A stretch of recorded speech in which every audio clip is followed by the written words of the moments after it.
Hey guys, property search think Gladfish. I'm Alegre-Wood and this is Property Rant. So today, are international investors creating a bubble? All right, now I get asked this question all the time, and certainly as the market starts to increase, not so much when anything's stabilised. It's amazing how when things stabilise, the international investors are off the hook. The interesting thing is, I doubt it. Whenever I hear these stories, and I've heard them in Australia, I've heard them in Spain, I've heard them in UK, and in fact pretty much all the markets that I've been involved in, where they have vibrant property markets and that are, the open markets, I guess you'd call. The thing is, I really doubt that it's the international investors that are causing a country's problems. Now, are they causing specific towns? I mean, let's take coastal Spain in the lead up to the GFC, Actually, yes, coastal Spain got affected because there was lots of Brits over there, that had holiday homes, and it wasn't so much the ones that had holiday homes that was the problem.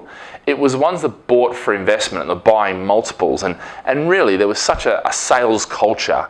There was, not the due diligence, and in fact there wasn't the available due diligence. So there was a lot of those sort of issues in coastal Spain that did, and what happened? Recession hit, and of course lots of people pulled out, and it destroyed that market for near on a decade. Interestingly, we're moving back in there now because we see the bargains coming back and we see house prices are actually quite good now. But take Mayfair or Knightsbridge or Sydney, those sort of places. And not just Sydney, because actually Sydney's a massive city, Well, not by world standards, but it is a big city by Australian standards. Specific areas of Sydney that, are affected by international investors, And there is also specific areas where what you'll find is a company will buy a large tract of land and they'll then go market that overseas exclusively. So you have overseas investors in that area. It's going to become full of investors, very few owner-occupiers. Those sort of areas, yes, on a macro or on a micro level like that, but on a macro level in a country, no, I've not seen it yet. And if anything, there's two things. I think they're an easy target for the media, So it's very easy to say when things are looking up, when prices are going up, blame the international investors. Don't blame the government. Don't blame all the restrictions. Don't blame the lack of supply. Don't blame the planning and how hard it is to get planning. Don't blame all these things. No, let's blame the easy target because they can't fight back because they're overseas. Yeah?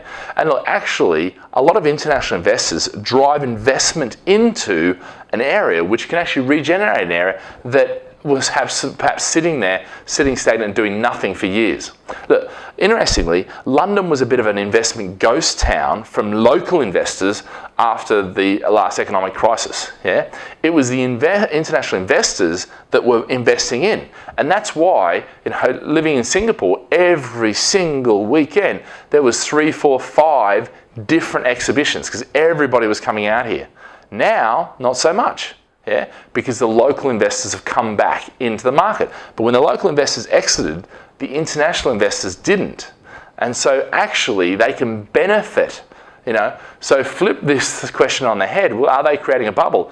A lot of the time, they're actually stopping from the real drops in prices, and causing a little bit, a good even keel. Do they drive up prices generally? They're not big enough. There's not enough of them to drive up a country's house prices. A specific area, yes. But you often find that those specific areas are actually, I talk about London being a world city, but I'm talking about world towns. So Mayfair, Knightsbridge, Chelsea, all these sort of places in the UK, really, are they in the UK or are they a world town? And to some degree, they're a world town and have been for many, many years. They haven't been owned by, locals. There's certainly locals involved in there. There's certainly locals living there, So, are they creating a bubble? No, I don't think so. Don't believe that. Most of the time, it's media hype. Okay, guys, have a great day. Live with passion.